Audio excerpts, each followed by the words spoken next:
सोनवा के डलिया कौन देई फुलवा लोढ़े चलेली हो। सोनवा के डलिया कौन देई फुलवा लोढ़े चलेली हो।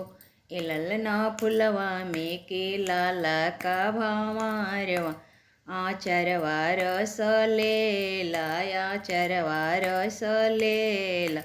दुआर से आइले कौन ससुर बहू से अरज करे हो। ए बहुआ सऊ से चुंदरिया लहदार आचरवा काहे धो मिल आचरवा काहे धो मिल। का हम कहीं ससुर लाज के बतिया अवरु शरम के बतिया हो। ए ससुर फुलवा में के लाला का भावारवा आचरवा रस लेला आचरवा रस लेला। अगिला ही घोड़ावा कवन ससुर पछिला कवन भसुर हो।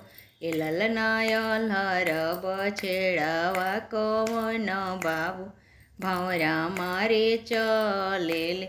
ए ललना अलहर बछेड़ावा कवन बाबू भौरा मारे चलेले भौरा मारे चलेले।